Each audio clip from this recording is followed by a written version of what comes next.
Hello friend, कैसे हैं? उम्मीद करते हैं कि आप ठीक होंगे। आज हम लोग पढ़ेंगे फिनॉल का नाइट्रोकरण। फिनॉल का नाइट्रोकरण। फिनॉल का नाइट्रोकरण क्या होता है, इस रिएक्शन को हम लोग समझते हैं। देखिए, फिनॉल का नाइट्रोकरण का मतलब है कि हम लेंगे पहले फिनॉल। क्या लेंगे? फिनॉल लेंगे। तो फिनॉल का कुछ स्ट्रक्चर ऐसे होता है, आप सब जानते हैं। ये है फिनॉल का स्ट्रक्चर, इसको बोलते हैं हम फिनॉल। क्या बोलते हैं? फिनॉल बोलते हैं। और नाइट्रोकरण का मतलब है नाइट्रोकरण का मतलब है NH3, HNO3 से अभिक्रिया कराना है। Hydrogen nitrate. क्या? Hydrogen nitrate. देखिए, नाइट्रोकरण का मतलब है, फिनॉल का मतलब तो ये हो गया बेंजीन के साथ में OH जुड़ा रहेगा, तो इसको हम फिनॉल कहेंगे। और इसका अभिक्रिया जब हम HNO3 से कराएंगे तो जानते हैं क्या बनेगा? ये बनता है ऑर्थो नाइट्रोफिनॉल और पारा नाइट्रोफिनॉल बनता है।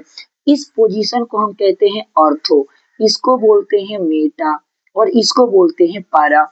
इसको बोलते हैं ऑर्थो, इसको बोलते हैं मेटा, इसको बोलते हैं पारा। ठीक है। तो फिनॉल के नाइट्रोकरण का मतलब क्या है कि फिनॉल की अभिक्रिया हमें HNO3 से कराना है। फिनॉल के नाइट्रोकरण का मतलब क्या है? फिनॉल की अभिक्रिया HNO3 से कराना है।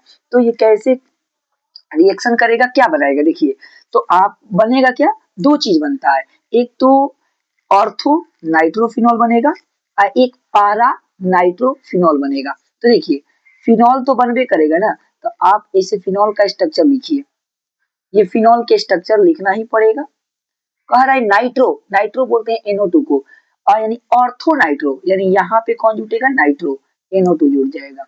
इसको बोलेंगे ortho nitro, ortho nitro phenol कहेंगे। ऑर्थो नाइट्रो फिनॉल कहेंगे। और इसके साथ में यहाँ पे NO2 जुड़ेगा, पारा नाइट्रोफिनॉल बनाएगा। देखिए यहाँ पे ये हो गया फिनॉल। क्या हो गया? फिनॉल।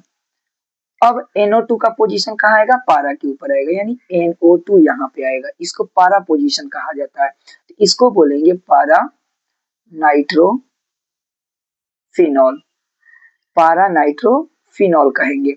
ठीक है। ये है फिनॉल का नाइट्रोकरण। बहुत इजी है, बस एक बार प्रैक्टिस करने की जरूरत है। फिनॉल का नाइट्रोकरण का मतलब है कि जब हम फिनॉल की अभिक्रिया HNO3 से कराते हैं तो उसे फिनॉल का नाइट्रोकरण कहा जाता है।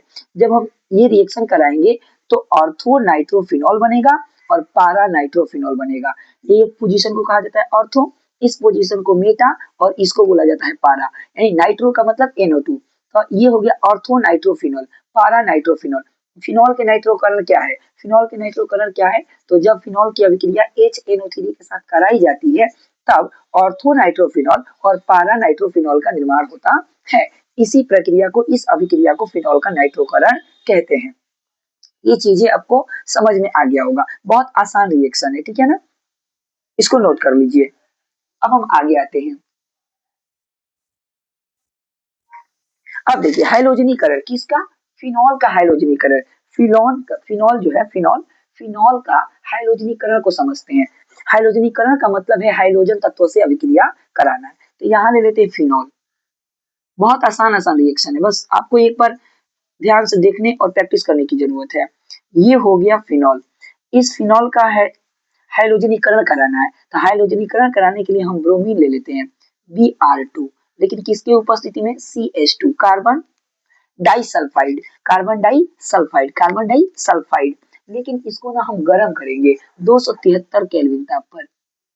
ठीक है। देखिए ध्यान से, हाइलोजनीकरण का मतलब है कि जब हम क्या करेंगे, फिनॉल को ब्रोमीन फिनॉल को ब्रोमीन के साथ CH2 के उपस्थिति में 273 केल्विन ताप पर जब हम गर्म करेंगे तो भाई अर्थो ब्रोमीन, अर्थो ब्रोमो फिनॉल और पारा ब्रोमो फिनॉल का निर्माण होगा। देखिए, ये हो गया फिनॉल। हाइलोजनीकरण का मतलब है कि ब्रोमीन से आपको रिएक्शन कराइए, चाहे क्लोरीन से कराइए, चाहे फ्लोरीन से कराइए, चाहे आयोडीन से कराइए, लेकिन इस रिएक्शन के लिए ब्रोमीन आपको याद रखना है। ये हो गया फिनॉल। और हाइलोजनीकरण का मतलब है कोई भी हाइड्रोजन तत्व से अभिक्रिया कराना है, बट किसकी उपस्थिति में? कार्बन डाइसल्फाइड की उपस्थिति में CH2 की उपस्थिति में आपको 273 केल्विन ताप पे गर्म करना पड़ेगा।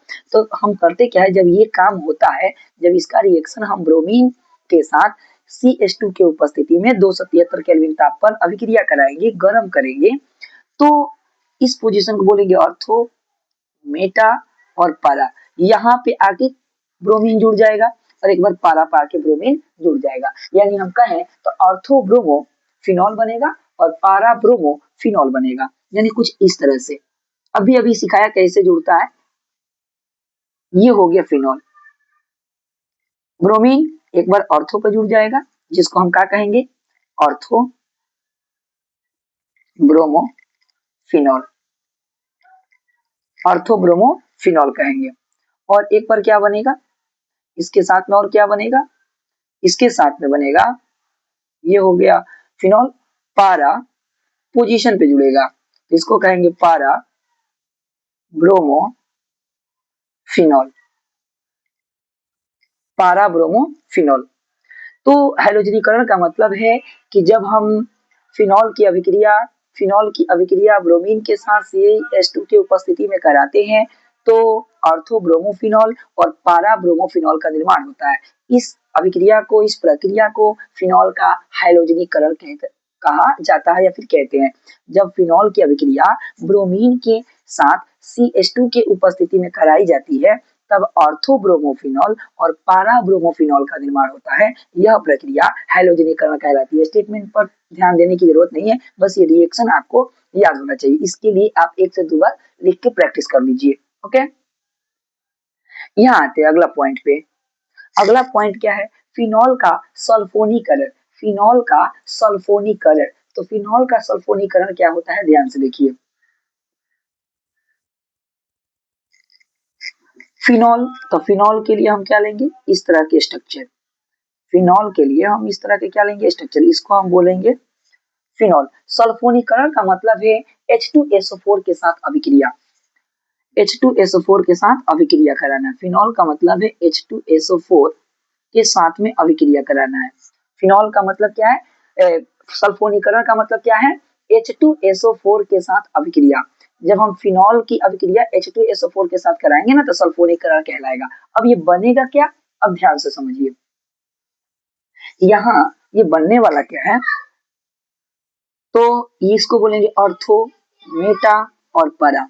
यहाँ से एक हाइड्रोजन हट जाएगा, एक हाइड्रोजन हटेगा और एक बार ऑर्थो पर जुड़ेगा और एक बार पारा पर जुड़ेगा। देखिए इस तरह से ये हो गया फिनॉल। यहाँ से एक हाइड्रोजन ठीक है, और एक ऑक्सीजन हट जाएगा। एक हाइड्रोजन और एक ऑक्सीजन को हटा देना है, एक हाइड्रोजन और एक ऑक्सीजन को हटा देना है, तो यहाँ पे जुड़ेगा HSO3 हो जाएगा।